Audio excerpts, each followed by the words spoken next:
வணக்கம். திசைகளின் 10 மணி செய்திகள். அகம்பாவம் இன்றி கண்ணியத்துடன் பிரச்சாரம் செய்யுங்கள். ஜொஹோர் தேர்தல் வேட்பாளர்களுக்கு பிரதமர் அன்வார் அறிவுறுத்து. ஜொஹோர் மாநில சட்டமன்ற தேர்தலில் போட்டியிடும் அனைத்து அரசியல் கட்சிகளும் அகம்பாவம் இன்றி கண்ணியத்துடனும் நற்பண்புகளுடனும் பிரச்சாரம் செய்ய வேண்டும் என்று பிரதமர் டத்தோஸ்ரீ அன்வார் இப்ராஹிம் நினைவுறுத்தியுள்ளார். இன்று வெள்ளிக்கிழமை தொழுகைக்கு பிறகு செய்தியாளர்களிடம் பேசிய பிரதமர், ஜனநாயக முறையில் பலமுனை போட்டிகள் ஏற்படுவது இயல்பான ஒன்றுதான் என்றும், ஆனால் பிரச்சாரங்களின் போது இவரை நிராகரியுங்கள், அவரை நிராகரியுங்கள் என்று பேசாமல் மக்கள் நலனுக்காக இணைந்து செயல்படுவதே சிறந்தது என்றும் கூறினார். நாளை ஜூன் 27ஆம் தேதி ஜொஹோர் தேர்தலுக்கான வேட்புமனு தாக்கல் நடைபெறவுள்ள நிலையில் ஜூலை 7இல் முன்கூட்டியே வாக்கெடுப்பும், ஜூலை 11ஆம் தேதி இறுதி வாக்குப்பதிவும் நடைபெறவுள்ளது குறிப்பிடத்தக்கது. மந்திரி பசார் ஆன் ஆபீஸ் ஃபெல்டாவிற்குள் நுழைய தடையில்லை. பிரதமர் அன்வார் விளக்கம். ஜொஹோர் பாரிசான் நேஷனல் தலைவரும் மாநில இடைக்கால மந்திரி பசாருமான டத்தோ ஆன் ஆபீஸ் காசி ஃபெல்டா நில குடியேற்ற பகுதிக்குள் நுழைவதற்கு அரசாங்கம் எந்த தடையும் விதிக்கவில்லை என்று பிரதமர் டத்தோஸ்ரீ அன்வார் இப்ராஹிம் தெளிவுபடுத்தியுள்ளார். இன்று டிங்கேலில் வெள்ளிக்கிழமை தொழுகைக்கு பிறகு செய்தியாளர்களிடம் பேசிய அன்வார், யாரும் ஃபெல்டாவிற்குள் நுழைய தடுக்கப்படவில்லை என்றும், ஆனால் மாநில அரசுகள் தங்களது சொந்த தேர்தல் பிரச்சாரங்களுக்கு கூட்டரசு அரசாங்கத்தின் உதவியை எதிர்பார்க்கக்கூடாது என்றும் குறிப்பிட்டார். முன்னதாக ஃபெல்டா நில குடியேற்ற பகுதியான உலு பலித்தோங்கில் நடைபெற்ற நிகழ்ச்சி ஒன்றில் தான் பங்கேற்க தடை விதிக்கப்பட்டதாக ஆன் ஆபீஸ் குற்றம் சாட்டியிருந்தார். இதற்கிடையே அண்மையில் மெர்டேக்கா மையம் நடத்திய புதிய கருத்து கணிப்பில் 52 விழுக்காடு ஆதரவுடன் மலேசியாவின் மிகவும் விரும்பப்படும் அரசியல் தலைவராக தாம் தேர்ந்தெடுக்கப்பட்டுள்ளது குறித்து பேசிய பிரதமர், இந்த ஆதரவிற்கு நன்றி தெரிவித்ததுடன் அரசாங்கத்தின் செயல்பாடுகளை மேலும் மேம்படுத்த இது ஊக்கமளிப்பதாக கூறினார். ஜொஹோர் மாநில சட்டமன்ற தேர்தலுக்கான வேட்புமனு தாக்கல் நாளை ஜூன் 27ஆம் தேதி சனிக்கிழமை நடைபெறும் வேளையில் எண் 48 ஸ்கூடாய் தொகுதியில் ஜாசேகா சார்பில் பக்கத்தான் ஹரப்பான் வேட்பாளராக வழக்கறிஞர் கார்த்தியாயினி ஜெயபாலன் களம் காண்கிறார். ஸ்கூடாயின் மகள் ஸ்கூடாயின் வளர்ச்சிக்கே எனும் தாரக மந்திரத்துடன் கார்த்தியாயினி ஜெயபாலன் மக்கள் சேவையில் தீவிரமாக களம் இறங்கியுள்ளார். ஸ்கூடாயில் பிறந்து ஸ்கூடாயிலேயே கல்வி கற்று வளர்ந்தவரான கார்த்தியாயினி ஜெயபாலன் மலாயா பல்கலைக்கழகத்தில் சட்டத்துறையில் இளங்கலை பட்டம் பெற்றவராவார். 2015ஆம் ஆண்டு மலாயா உயர்நீதிமன்றத்தில் ஒரு வழக்கறிஞராக ஏற்றுக்கொள்ளப்பட்டு சட்டத்தொழில் புரிந்து வருகிறார். 2018 முதல் 2020 வரை ஜொஹோர் மாநில பயனீட்டாளர் மனிதவளம் ஒற்றுமைத்துறை ஆட்சிக்குழு உறுப்பினரின் சிறப்பு அதிகாரியாகவும், 2022 முதல் 2024 வரை பேரா புந்தோங் சட்டமன்ற உறுப்பினரின் அரசியல் செயலாளராகவும், அண்மையில் பெர்லிங் சட்டமன்ற உறுப்பினர் அலுவலகத்தின் தலைமை அதிகாரியாகவும் பணியாற்றிய பரந்த அரசியல் நிர்வாக அனுபவத்தை கார்த்தியாயினி ஜெயபாலன் கொண்டுள்ளார். பல்லின சமூக அமைப்பில் வளர்ந்த கார்த்தியாயினி ஜெயபாலன் இனம் மற்றும் பின்னணி பாராமல் மக்களின் பிரச்சினைகளுக்கு தீர்வு காண பாடுபட்டுள்ளார். ஒவ்வொரு மலேசிய பிரஜையும் சமமான வாய்ப்புகளும் சிறந்த வாழ்வாதாரமும் கிடைக்க வேண்டும் என்ற அடிப்படையில் அனைவருக்குமான நிலையான மற்றும் உள்ளடக்கிய கொள்கைகளை நோக்கி தொடர்ந்து பாடுபடப் போவதாக அவர் உறுதியளித்துள்ளார். சரவாக் கூச்செங்கில் ஹோட்டல் ஒன்றை வாங்கியதில் சுமார் 30 லட்சம் ரிங்கெட் லஞ்சம் பெற்ற வழக்கில் முன்னாள் ஃபெல்டா தலைவர் ஈசா சமாட்டின் தண்டனையை மறு ஆய்வு செய்யக்கோரிய இறுதி மனுவை புத்ராஜயா கூட்டரசு நீதிமன்றம் இன்று தள்ளுபடி செய்தது. சபா மற்றும் சரவாக் தலைமை நீதிபதி அசீசா நவாவி தலைமையிலான 3 கொண்ட நீதிபதிகள் குழு இந்த வழக்கில் ஈசா சமாட்டிற்கு எவ்வித அநீதியும் இழைக்கப்படவில்லை என கூறி மனுவை நிராகரித்தது. இதன் மூலம் நெகிரி சம்பிலான் முன்னாள் மந்திரி பசாரான 76 வயதான ஈசா சமாட்டிற்கு சட்ட ரீதியான அனைத்து வழிகளும் மூடப்பட்டுவிட்டன. கடந்த 2021ஆம் ஆண்டு விதிக்கப்பட்ட 6 ஆண்டுகள் சிறை தண்டனை மற்றும் 15.5 மில்லியன் ரிங்கெட் அபராதத்தில் இருந்து தப்பிக்க மாமன்னரின் அரச மன்னிப்பு மட்டுமே தற்போது அவருக்கு இருக்கும் ஒரே இறுதி வாய்ப்பாகும். லாபுவான் விமான நிலையத்தின் விமான ஓடுதளத்தில் இருந்து வெறும் 150 மீட்டர் தொலைவில் வெடிகுண்டுகள் கண்டெடுக்கப்பட்டதைத் தொடர்ந்து பாதுகாப்பு காரணங்களுக்காக ஓடுதளம் தற்காலிகமாக மூடப்பட்டுள்ளது. இதனால் அங்கு விமான சேவைகள் பெரிதும் பாதிக்கப்பட்டுள்ளன. இன்று மாலை 5 மணியளவில் அரச மலேசிய ஆகாயப்படை அதிகாரிகளும் விமான நிலைய அதிகாரிகளும் இணைந்து ஓடுதளத்தை முழுமையாக ஆய்வு செய்ய தொடங்கியுள்ளனர். பாதுகாப்பு அனுமதி கிடைத்த பிறகே ஓடுதளம் மீண்டும் திறக்கப்படும். இந்த தற்காலிக மூடல் காரணமாக கோலாலம்பூர், கோத்தா கினபாலு மற்றும் மீரி ஆகிய நகரங்களுக்கான மாலை நேர விமான சேவைகள் ரத்து செய்யப்பட்டுள்ளன அல்லது தாமதப்படுத்தப்பட்டுள்ளன.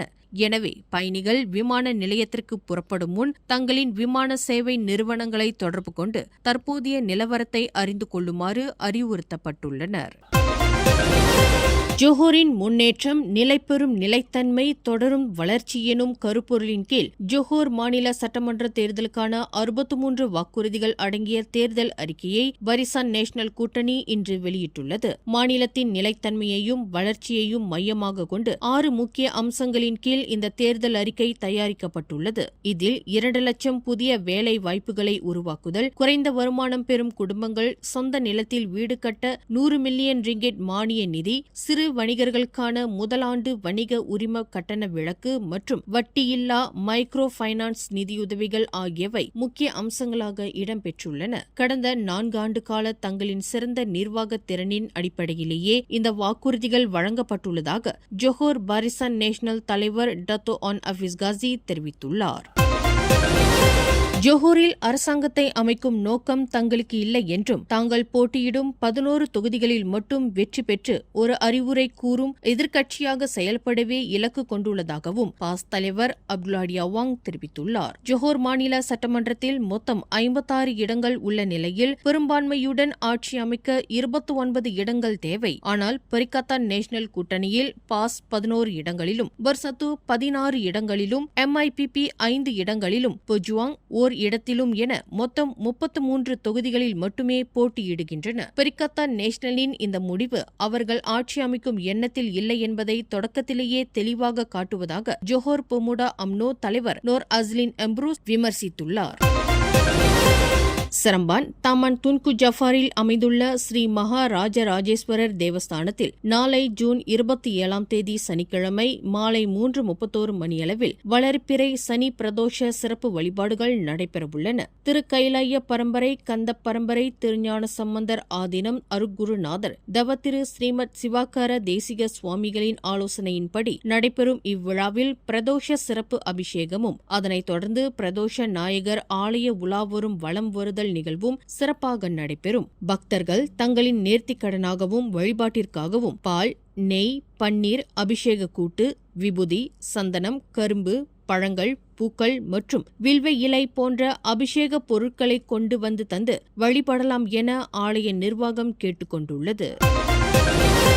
ஸ்லாங்கூர் சுல்தான் ஷரஃபுடின் இட்ரிஷா அவர்களின் இளைய சகோதரியான தொங்கு புத்ரி அரஃபியா சுல்தான் சலாஹுடின் அப்துல் அசீஸ் ஷா இன்று காலை தமது இல்லத்தில் காலமானார். அவருக்கு வயது 72. வயது மூப்பு மற்றும் உடல்நலக் குறைவு காரணமாக அவர் இயற்கை எய்தியதாக ஸ்லாங்கூர் அரண்மனை வட்டாரங்கள் உறுதிப்படுத்தியுள்ளன. இன்று வெள்ளிக்கிழமை தொழுகைக்கு பிறகு மஸ்ஜித் சுல்தான் ஷலாவுடின் அப்துல் அசீஸ் ஷா பள்ளிவாசலில் தொழுகை நடத்தப்பட்டு மாலை 3:30 மணியளவில் அரச குடும்ப மையத்து கொல்லையில் அவரது உடல் நல்லடக்கம் செய்யப்பட்டது. இந்த இறுதி சடங்கில் ஸ்லாங்கூர் சுல்தான் ஷரஃபுடின், தொங்கு பர்மைசுரி நோ ரஷிகின், இளவரசர் தொங்கு அமீர் ஷா மற்றும் பஹாங் சுல்தான் குடும்பத்தினர் உள்ளிட்ட பல முக்கிய பிரமுகர்கள் கலந்து கொண்டு அஞ்சலி செலுத்தினர்.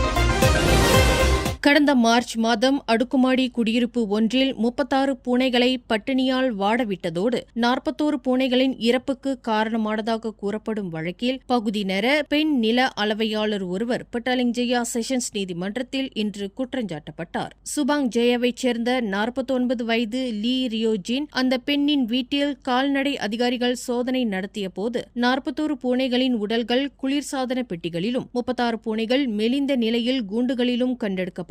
2015ஆம் ஆண்டு விலங்கு நல சட்டத்தின் கீழ் குற்றஞ்சாட்டப்பட்ட அந்த பெண் தனக்கு எதிராக கொண்டு வரப்பட்ட 2 குற்றச்சாட்டுகளையும் மறுத்து விசாரணை கோரினார். குற்றச்சாட்டு நிரூபிக்கப்பட்டால் 20,000 முதல் 1 லட்சம் ரிங்கெட் வரை அபராதம் அல்லது 3 ஆண்டுகள் வரை சிறை தண்டனை விதிக்க வகை செய்யும் சட்டத்தின் கீழ் அவர் குற்றச்சாட்டை எதிர்நோக்கியுள்ளார். கோலாலம்பூர் புக்கிட் பின்தாங் ஜாலன் அலோர் பகுதியில் போதிய சுகாதார குறைபாடுடன் இயங்கி வந்த 6 உணவகங்களை உடனடியாக மூடுவதற்கு கோலாலம்பூர் மாநகர் மன்றமான DBKL நேற்று இரவு உத்தரவிட்டுள்ளது. சுகாதார அமைச்சுடன் இணைந்து மொத்தம் 45 உணவகங்களில் நடத்தப்பட்ட அதிரடி சோதனையில் இந்த நடவடிக்கை எடுக்கப்பட்டது. சமையலறை அசுத்தமாக இருந்தது, கொழுப்பு பொறிகள் இல்லாதது, கரப்பான் பூச்சி மற்றும் எலி தொல்லை, ஊழியர்கள் டைபாய்டு தடுப்பூசி போடாதது போன்ற பல்வேறு குற்றச்சாட்டுகளுக்காக உணவகங்களுக்கு 74 நோட்டீஸ்கள் மற்றும் அபராதங்கள் விதிக்கப்பட்டன. உணவுகளின் தரம் மற்றும் பாதுகாப்பை உறுதி செய்யவே இந்த சோதனை நடத்தப்பட்டதாக DBKL தெரிவித்துள்ளது.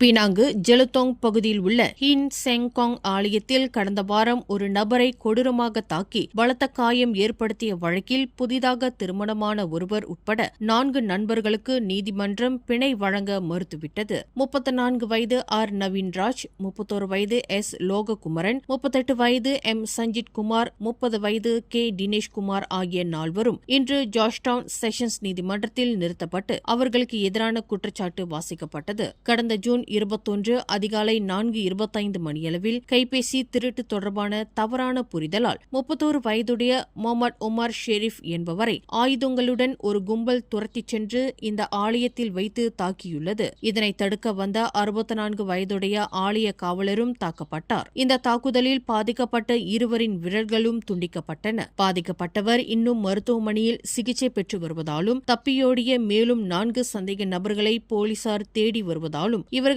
பிணை வழங்க அரசு தரப்பு வழக்கறிஞர் லீ ஜூன் கியோங் பலத்த எதிர்ப்பு தெரிவித்தார். இதனை ஏற்றுக்கொண்ட நீதிபதி இர்வான் ஸ்வைன்போன் 4 பிணையை மறுத்து வழக்கின் அடுத்த கட்ட விசாரணையை ஆகஸ்ட் 28 தேதிக்கு ஒத்திவைத்தார்.